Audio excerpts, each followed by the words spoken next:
네, 오늘은 세계교회협의회 역대 총회 주제와 그 안에 나타나 있는 신학에 대해서 공부를 하도록 하겠습니다. 총회 주제를 통해서 에큐메니칼 신학을 종합적으로 연구해 보려고 하는 것이 이번 강의의 목적입니다. WCC 총회에서 주제를 결정할 때 그냥 단순하게 결정하는 것이 아니고요. 총회 장소가 이제 최종적으로 WCC 중앙위원회에서 결정이 되면 이제 기획위원회를 만듭니다. 플래너리 코미티를 만들어서 거기서 이제 주제를 연구하게 되는데요. 총회 주제를 결정할 때 성경의 전통, 신학의 전통, 회원 교회들이 가지고 있는 이제 공동의 희망사항, 또 우리가 살아가는 이 시대의 중요한 이슈들, 총회를 개최하는 그 총회 장소지의 상황, 에큐메니칼 운동의 안건, 이런 것들을 굉장히 다각도로 연구하고 그것을 서로 이제 관련을 지어냅니다. 그렇게 해서 총회 주제를 결정하기 때문에 총회 주제 안에는 굉장히 이제 다양하고 복합적인 신학적 의미가 들어가게 됩니다. 그리고 이 총회 주제는 그 총회를 상징하고 그 시대의 징조를 표현합니다. 그리고 에큐메니칼 상황을 해석하고 과제를 제시합니다. 그리고 같은 시대를 살아가고 있는 다른 에큐메니칼 운동과 연속성을 또 갖게 되죠. 이렇게 정해진 총회 주제는 다음 총회를 하는 데에도 큰 영향력을 줍니다. 그렇기 때문에 WCC 총회 주제를 연구하면 단순히 이제 WCC 총회만이 아니라 신학만이 아니라 그 시대의 큰 그 세계 교회들의 흐름과 움직임도 같이 읽어낼 수 있는 그런 이제 중요한 특징이 있습니다. 1차 암스테르담 총회가 1948년에 열리는데요. 그 시대적 배경을 먼저 살펴보겠습니다. 1938년에 신앙과 직제, 삶과 봉사, 이 두 기구가 합쳐져서 WCC를 창립하자고 이제 동의를 했습니다. 그리고 헌장도 다 작성을 했습니다. 그러나 2차 세계대전이 발발하면서 WCC 총회를 만들지 못하고 그것이 10년 동안 이제 연기가 되죠. 1945년에 2차 세계대전이 끝나고 났을 때 유럽은 문명이 파괴되고 또한 그 동과 서 사이에 냉전이 형성이 됩니다. 그리고 유럽의 교회들은 초토화된 유럽 사회와 교회를 재건해야 하는 그런 이제 과제에 직면하게 됩니다. 그래서 서구 교회가 가지고 있었던 이 낙관론은 완전히 붕괴되어 버립니다. 그리고 1948년에 남아프리카 공화국에 인종차별주의를 정당화하는 백인 정권이 출현해서 유엔 인권선언에 서명하는 것도 이제 거부하게 되죠. 자, 전반적으로 시대는 혼란하고 무질서한 상황이 전개되었습니다. 이때 그 암스테르담 총회에는 147개 회원교회에서 351명의 대표가 참석을 합니다. 주제는 인간의 무질서와 하나님의 섭리라고 주제를 정했습니다. 성경 본문은 에베소 1장 9절에서 10절, 22절, 23절인데요. 하나님의 섭리는 어떤 것인가? 그것은 결국 하나님께서 경륜을 위하여 예정하신 것인데 예수 그리스도 안에서 하늘에 있는 것이나 땅에 있는 것을 다 그리스도 안에서 통일되게 하시는 것. 이것이 바로 하나님이 우주 만물을 창조하신 섭리고 그것이 바로 이제 경륜이라고 하는 것이죠. 또 만물을 그리스도의 발 아래 복종하게 하시고 그를 만물 위에 교회의 머리로 삼으셨죠.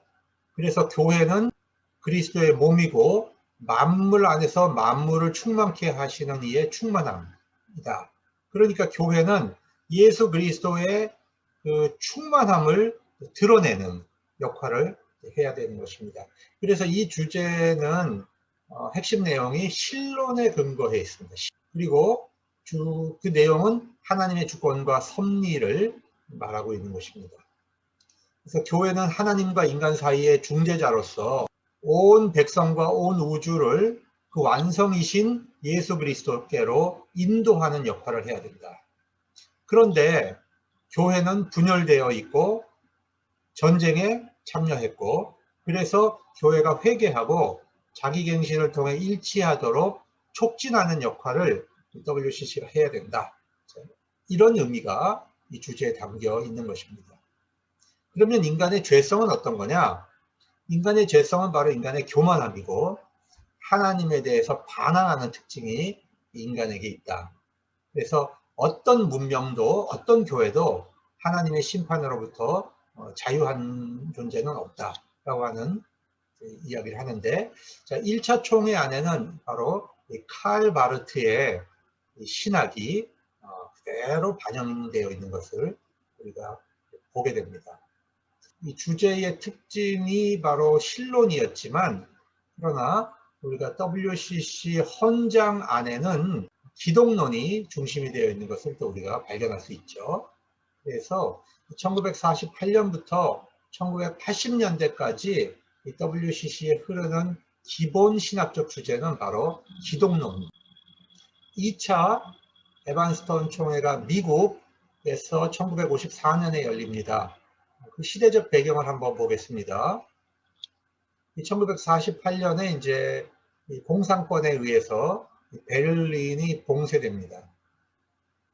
그리고 이제 서방 측은 공산권에 대항하기 위하여 북대서양 조약기구 나토를 결성하죠.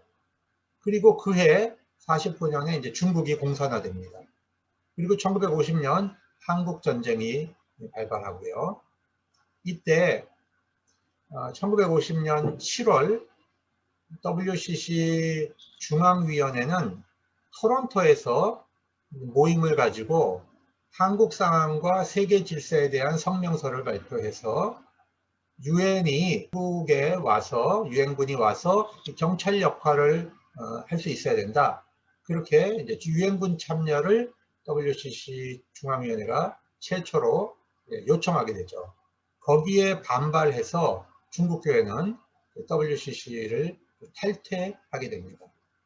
1950년 이 당시 미국은요, 미국의 상원 의원이었던 메카시가 이제 공산당에 대한 이제 마녀 사냥 형태의 메카시즘이라고 하는 것을 일으킵니다. 그래서 실제로 공산주의만 반대하는 것이 아니라 사회에서 일어나고 있는 모든 진보적인 활동, 사회 참여 활동에 대해서도 전부 이제 공산당으로 이제 매도하는 그런 이제 분위기가 꽉 차 있었습니다.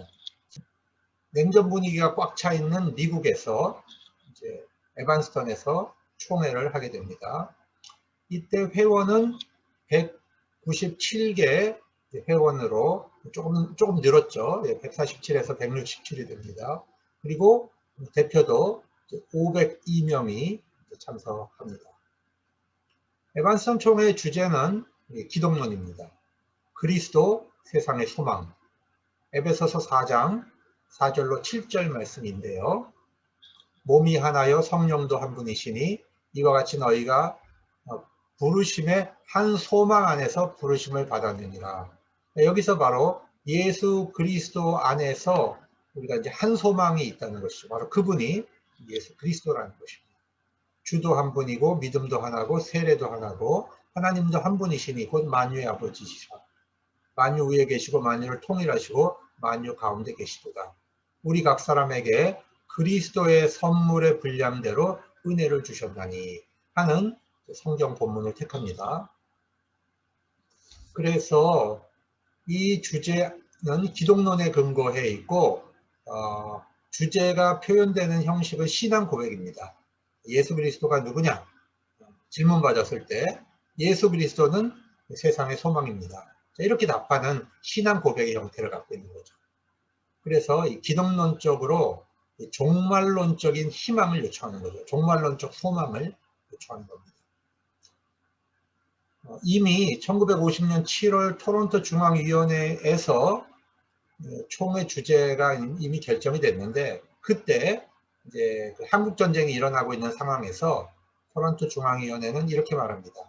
세계는 거짓 희망, 절망과 두려움으로 가득 차 있기 때문에 다음 총회 주제는 주 예수 그리스도께서 교회와 세상 모두에게 유일한 희망이라는 확증을 해야 한다.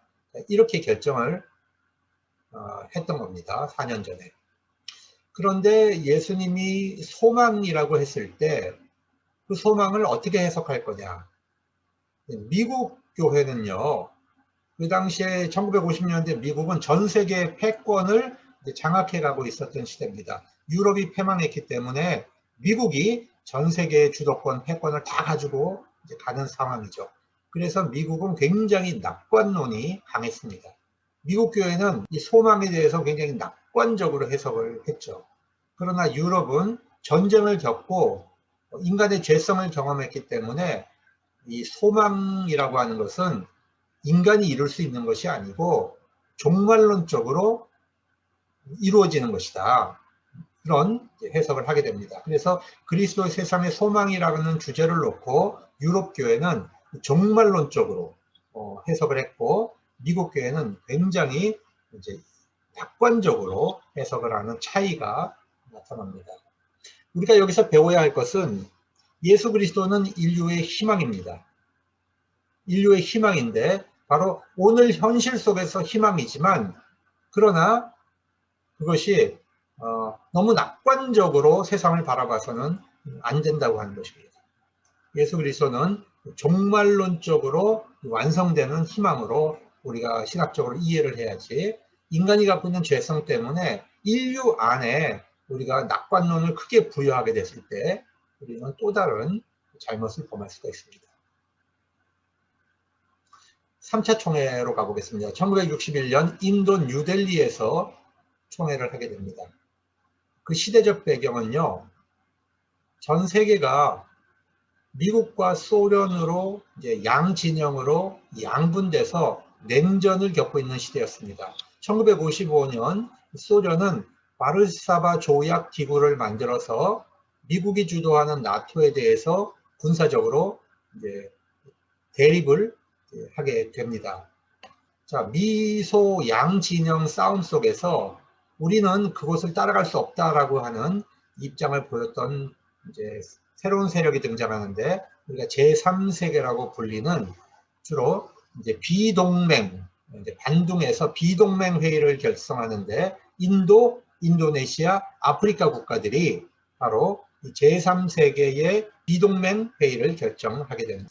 우리가 1950년대 많은 세계의 변화가 일어나는데요. 아프리카 가나가 영국 연방에서 독립을 하면서 본격적으로 식민지에서 새로운 민족이 탄생하기 시작을 합니다.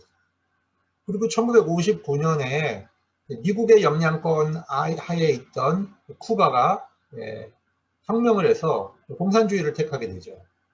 1960년 남아프리카 공화국 정부는 시위를 하는 흑인들을 샤프빌에서 대량으로 학살을 합니다. 이런 이제 시대적인 변화가 있었습니다. 그리고 1957년 아시아에서도 동아시아 기독교 협의회라고 하는 것이 만들어져서 아시아 안에 에큐메니칼 운동이 성장하고 있었습니다. 1956년 소련이 이제 헝가리를 침공했는데요. 이때 많은 난민들이 유럽 사회 안으로 이주해서 들어가게 됩니다. 이때 WCC가 그 동굴아파의 난민들이 정착하는데 이제 그 지원을 하게 되죠. 그래서 정교회와 이런 WCC 사이에 친밀한 관계가 형성이 됩니다. 동굴아파에 있는 많은 그 이주민들은 바로 정교회 교인들이 많았거든요. 그래서 자연스럽게 이제 정교회와 WCC가 가까워지니까 1961년 뉴델리 총회가 열릴 때에 4개의 정교회, 러시아 정교회, 루마니아 정교회, 불가리아 정교회, 폴란드 정교회가 WCC에 가입을 합니다. 그래서 우리가 에큐메니칼 운동이 활성화되기 위해서는 무엇보다도 중요한 게 바로 이 사랑을 나누는 것. 교리 논쟁을 하기보다 돕고 봉사하고 섬기고 사랑을 나눌 때 교회의 에큐메니칼 운동이 더 활성화될 수 있다는 것을 역사적으로 배우게 되죠. 또 이때 신생교회가 이제 18개의 신생교회가 들어옵니다. 아프리카, 아시아, 남미의 교회들, 2개의 오순절 교회가 WCC에 가입을 합니다. 그래서 회원교회가 197개로 늘었고요. 그 대회에는 557명의 대표가 이제 참석을 했습니다. 그 3차 총회 주제를 볼까요? 3차 총회 주제는 예수 그리스도 세상의 빛이라고 정했습니다. 요한복음 8장 12절에 보면 나는 세상의 빛이니 이렇게 말씀하시죠. 예수님께서 당신을 세상의 빛이라고 말씀하시면서 나를 따르는 자는 어둠에 다니지 아니하고 생명의 빛을 얻으리라 이렇게 말씀하십니다. 즉, 이 세상의 빛은 바로 생명과 연관이 되어 있습니다.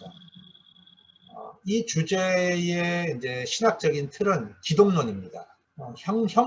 주제 형식은 신앙 고백이죠. 역시 예수 그리스도가 누구냐라고 물었을 때 예수 그리스도는 세상의 빛이다라고 답을 하는 형태죠.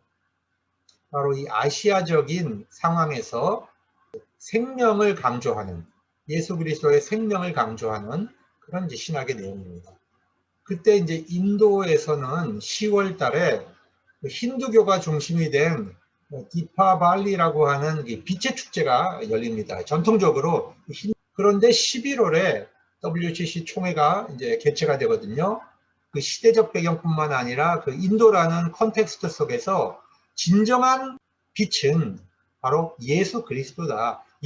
선언을 하는 그런 이제 의미가 있었던 겁니다.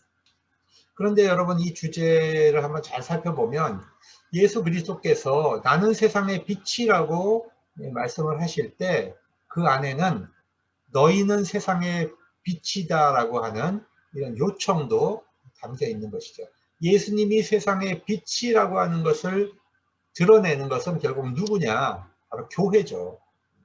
교회가 세상의 빛이 될 때 예수 그리스도가 이 세상의 빛이라는 것이 드러나게 되는 것입니다. 자, 그 다음에 1968년 제4차 웁살라 총회가 스웨덴에서 개최됩니다. 그 시대적 배경을 한번 보겠습니다. 1960년대에는 이제 세계사적인 혼란기였습니다. 미소 사이에 핵무기 경쟁이 심화됐고요. 1963년 케네디 대통령이 암살됐고 1968년에 마틴 루터 킹 목사가 또 암살됩니다. 1965년에 미국이 이제 베트남에 이제 폭격을 하면서 월남전이 시작이 됐고요. 1967년에 제3차 중동 전쟁이 일어나면서 이스라엘이 중동 지역에 완전히 확고하게 자리를 잡는 그런 변화가 일어났습니다. 그리고 60년대는 혁명의 시대였습니다. 1963년 미국에서 20만 명의 흑인이 이제 인권을 요청하면서 시위를 했고요. 1968년에는 월남전에 반대하는 유럽 학생들의 반전 시위가 전 유럽에서 일어났습니다. 1968년 체코에서 이제 민주화 운동이 일어났습니다. 소위 이제 프라하의 봄이라고 하는 것인데 이 민주화 운동이 바로 그 소련 군대가 이제 탱크를 몰고 들어와서 시위하는 시민들과 학생을 이제 학살하면서 비참하게 끝이 납니다. 이런 비극들이 60년대에 일어납니다. 그런데 이제 로마 카톨릭 교회가 1960년대 큰 혁신적인 변화를 하는데 우리가 이제 2차 바티칸 공의회 1962년에서 65년까지 열립니다. 이 바티칸 공의회에서 제일 큰 변화는 로마 카톨릭 교회가 그동안 라틴어로만 사용됐던 성경, 소위 그 불가타 성경만을 사용했거든요. 그런데 2차 바티칸 공의회에서 자국 언어로 성경을 번역하도록 그렇게 이제 허락을 하게 됩니다. 그 다음에 미사도 라틴어로만 미사를 드렸었는데 자국의 언어로 모든 인종의 언어로 미사를 드리도록 그렇게 입장을 바꿉니다. 개혁을 합니다. 그리고 이제 적극적으로 이제 성경 공부를 또 이제 시도하고요. 신부들도 이제 강단에서 설교하도록 그렇게 이제 개혁을 합니다. 또 동방정교회를 향해서 교회론적 공동체라고 하는 교회로서 문호를 개방하고 개신교를 향해서도 형제, 그리스도 안의 한 형제라고 하는 그런 입장을 취하게 됩니다. 그리고 나서요, 1965년에 WCC와 로마 카톨릭 교회가 공동연구위원회라는 것을 구성합니다. 이것을 Joint Working Group, JWG라고 이제 표현하거든요. 이걸 만들어서 공동으로 이제 신학적 논의를 하기 시작한 겁니다. 사회 봉사를 할 때도 카톨릭과 WCC가 함께 사회 참여를 하기 위해서 사회개발평화위원회를 만드는데 그 영어로는 소데팍스라고 이제 그렇게 부릅니다. 이것이 굉장히 활발하게 전개됐습니다. 그리고 1968년 콜롬비아 메데인에서 카톨릭 주교들이 모여가지고 해방신학을 지지하는 입장을 발표해서 남미의 가난한 사람들의 현실을, 가난한 사람들의 그 상황을 선교적으로 바라보기 시작을 했습니다. 자, 웁살라 총회 때는 회원 수가 크게 늘었습니다. 회원교회가 235개, 참석자도 이제 704명으로 이제 껑충 뛰었죠. 그 주제를 보겠습니다. 보라, 내가 만물을 새롭게 하리라. 계시록 21장 5절 말씀입니다. 이 시대가 혁명의 시대였기 때문에 WCC 총회는 요한계시록에 사용하고 있는 그 종말론, 예수님이 하시는 그 말씀을 직접 인용을 해서 주제로 삼은 겁니다. 그래서 에큐메니칼 운동의 중심 의제에서 사회정의, 경제정의가 다루어지게 됐고요. 역사의 최종적인 의미가 바로 우리 현실 안에서 이미 시작되고 있음을 강조하게 됩니다. 인류와 우주의 최종적인 목적은 만물이 갱신되어서 예수 그리스도 안에 통일되는 것인데, 모든 만물이 그리스도 안에서 이제 통일되게 하는 게 교회의 사명인데, 자, 그리스도 안에서 개인과 역사 전체가 이제 질적으로 변화되는 것이다. 그래서 교회의 삶과 인류의 삶은 연결되어 있다. 이런 부분을 강조하게 됩니다. 5차 나이로비 총회는 1975년 아프리카 케냐에서 개최됐습니다. 아프리카에서 이제 최초로 열린 것이죠. 자, 그 시대적 특징을 볼게요. 60년대 말 70년대 초요. 약소 민족 국가들이 자유와 해방의 열기가 많이 이제 고조됐습니다. 리비아에서 카다피가 친미 정권을 붕괴하고 정권을 잡았고요. 필리핀의 마르코스가 독재 정권을 하기 위해서 이제 계엄령을 선포하고, 한국에서도 박정희 정권이 이제 유신을 선포합니다. 1972년이죠. 칠레의 그 아옌데 정권을 이제 미국에서 이제 붕괴시키죠. 그리고 이제 친미 정권을 세우려고 합니다. 터키가 이제 사이프러스를 점령했고요. 크메르 루즈가 캄보디아의 자기 국민들을 이제 300만 명을 학살하는 그런 참극이 벌어집니다. 1975년도입니다. 중국은 유엔에 가입을 하게 되는데, 미국은 소련을 견제하기 위해서 중국의 유엔 가입을 적극적으로 추진한 것입니다. 그 다음에 스페인에서 이제 그 독재 정권이 이제 종식하게 되고 민주주의가 왔습니다. 1970년대 와서 경제적으로는 미국의 달러 위기가 왔고요. 72년에서 74년에 이제 그 오일 위기가 또 왔습니다.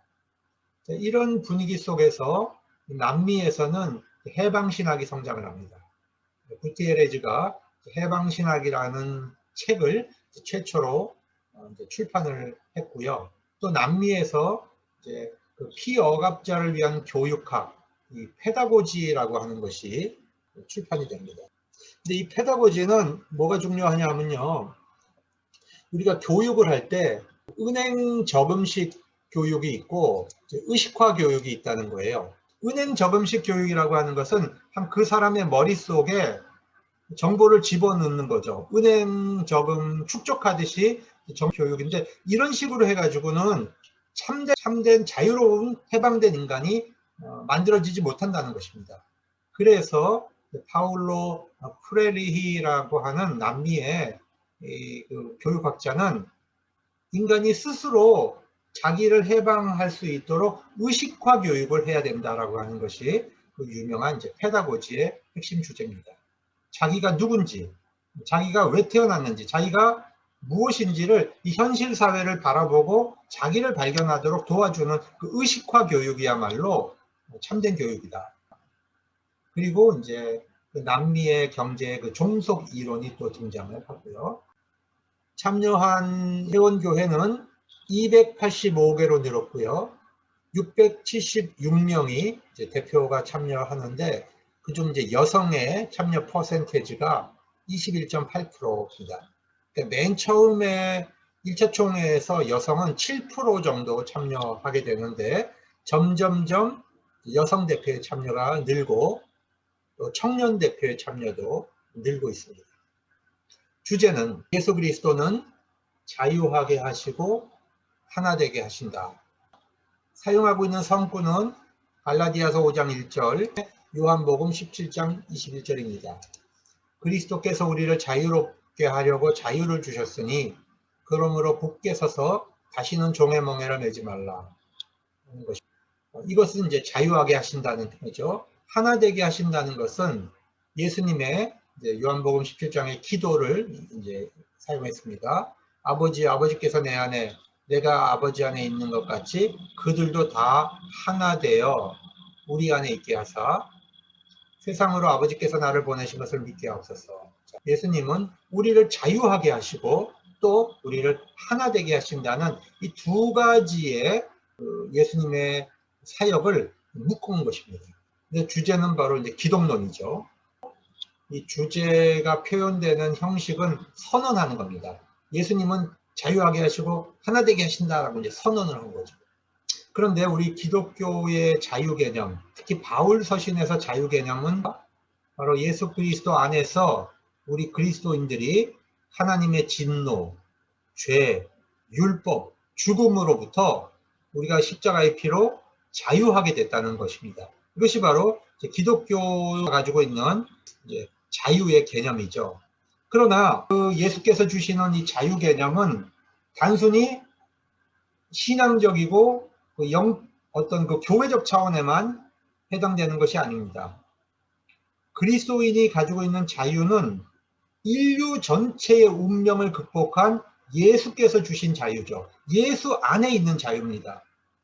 그렇기 때문에 이 자유는 교회만 누리는 자유가 아니라, 영적인 자유만이 아니라 인류가 당면하고 있는 억압 현실과 연대해야 하는, 바로 그는 사회적인 의미, 정치적인 의미도 포함하고 있는 것입니다. 그것이 이 주제 안에 지금 담겨 있습니다.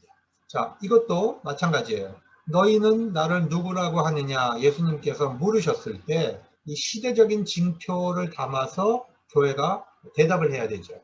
그랬을 때 이 시대의 예수님은 누구냐? 이 시대의 예수님은 우리를 자유하게 하시는 분입니다.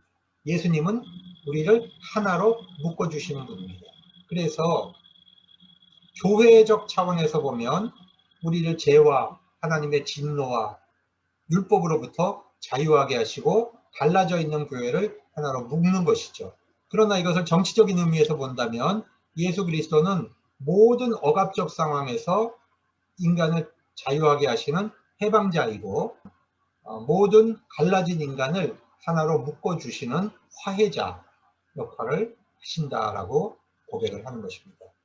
이 나이로비의 GC 총회 주제 안에는 통전적인 선교가 그대로 선교 신학이 반영되어 있는 것입니다.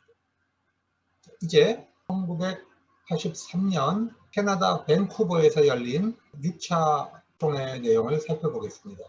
시대적인 배경을 보겠습니다. 1970년대 말 파키스탄에 이제 군사 쿠데타가 일어나서 파키스탄이 붕괴됐고요. 또 남미에 친미 군사 정권들이 많이 등장하게 됩니다. 이것은 미국이 경제적인 이익을 지키기 위해서 남미에 이제 그 반미 정권들을 다 군사 쿠데타를 통해서 축출하고 친미 정권을 세워서 미국의 경제에 유리한 그런 이제 환경을 만드는 것이죠. 그런데 이제 1979년에 이란에서 그 호메이니가 팔레비 왕조라고 하는 친미 정권을 붕괴시키고 반미 이슬람 정권을 세웁니다. 그때부터 이란은 이제 그 반미 운동의 선봉에 서게 되는 거죠. 79년에 소련이 아프가니스탄을 침공하면서 대소항쟁을 하도록 그 탈레반을 이제 미국 정보부가 계속 이제 지원을 합니다. 1980년대는 살바도르에서 독재 정권이 사람들을 계속 학살하고 정보부 요인들이 이제 사람들을 체포하고 불법으로 고문하고 학살하는 일들이 많이 벌어졌어요. 이래서 로메로 주교가 사람을 죽이지 마라. 그리고 그 사람을 죽이고 압제하라는 정부의 요구에 그 그리스도인들은 따라가면 안 된다라고 하는 설교를 합니다. 그래서 로메로 주교가 이제 정보부 요원들에 의해서 이제 암살되죠. 1980년에. 1980년에 우리 광주 시민을 학살하는 일이 있었고요. 또 이란 이라크 전쟁이 또 발발합니다. 1982년에 이스라엘이 이제 레바논을 침공했고요. 이때 이제 밴쿠버 총회는 생명 문제를 중요하게 다루게 되죠.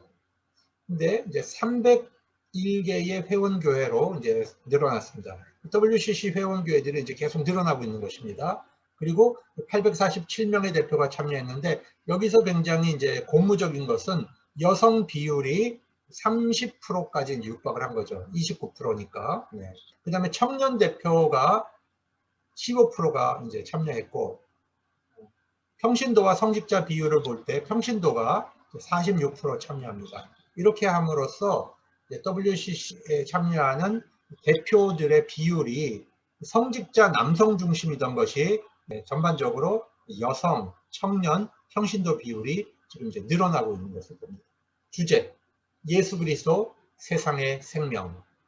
요한복음 11장 25절, 요한복음 14장 6절을 근거하고 있습니다. 나는 부활이요 생명이니 나를 믿는 자는 죽어도 살겠고, 예수님께서 당신을 부활 생명이라고 말씀을 하시는 겁니다. 그 다음에 14장 6절에서는요. 내가 곧 길이요 진리요 생명이니 나로 말미암지 않고는 아버지께로 올 자가 없느니라. 이것도 기독론에 근거하고 있죠. 예수 그리스도는 세상의 생명입니다는 신앙 고백의 형식을 띠고 있습니다. 생명을 중요하게 다룬다라고 하는 것은 바로 이 생명의 주권자이신 예수 그리스도의 주권을 강조하는 것과 연결이 되어 있습니다. 이 시대의 윤리신학적 징표는 바로 생명인데, 총회는 생명을 훼손하는 죽음의 세력은 바로 인종차별이다, 성차별이다, 계급적 억압이다, 경제적 착취이며 군사주의이고 인권유린이고 핵실험과 핵무기 개발이 바로 생명을 해치는 죽음의 세력이다 라고 규정을 합니다. 예수 그리스도가 세상의 생명이라고 우리가 신앙 고백을 할 때 그것은 무슨 의미가 있을까요? 이 생명의 가치, 생명의 의미, 이것을 우리가 신앙적으로 질문하는 겁니다. 진정한 생명은 무엇인가?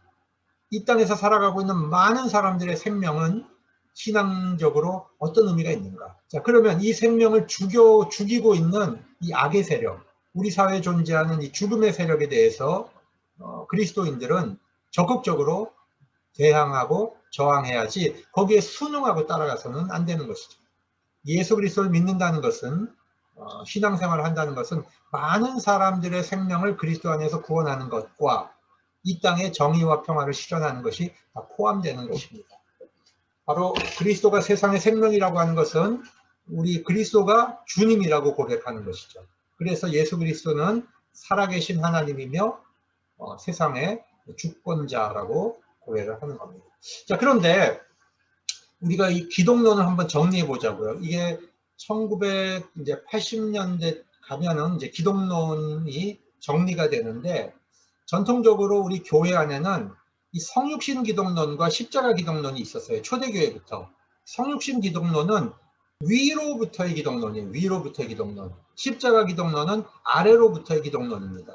예를 들어 볼까요? 이 바울 신학은 십자가의 빛으로 부활을 봅니다. 그래서 아래로부터의 기독론을 강조하는데 이거는 전통적으로 서방교회가 강조한 겁니다. 서방교회는 예수님의 십자가를 강조하고 속죄를 강조하고 예수님이 죽으시고 부활하시는 아래로부터의 기독론을 강조해요. 그런데 동방 정통교회는 부활의 관점에서 성육신을 봅니다. 그래서 위로부터 기독론을 강조해요. 이 서방교회는 그 바울의 아래로부터의 기독론, 동방정교회는 요한의 위로부터의 기독론을 강조하는데 이 두 기독론은 서로 분리되어 있지 않습니다. 성경에 보면 성육신, 십자가, 부활 이건 다 연결되어 있는 겁니다. 예수님 안에서. 그런데 이 두 가지의 흐름이 WCC 안에 다 들어와요. 왜냐하면 WCC는 개신교회와 서방교회와 동방정교회로 회원이 구성되어 있잖아요. 그러니까 WCC 안에는 아래로부터의 기독론, 위로부터의 기독론이 함께 존재한 겁니다. 십자가 부활은 자연적으로 이어지는 게 아닌데 이건 불연속적입니다. 하나님께서 개입하셔서 죽음으로부터 예수 그리스도를 부활하시는 거죠. 그래서 아래로부터의 그 십자가 기독론은 불연속성을 강조하고요. 동방정교회는 성육하신 하나님의 아들이 바로 부활하신 그리스도라고 하는 십자가 부활의 연속성을 강조합니다. 그래서 우리가 서방교회식으로 불연속성을 강조하게 되면은 이 성육신 신앙 고백이 약화되고요. 또 연속성만 강조하게 되면 십자가의 의미가 약화됩니다.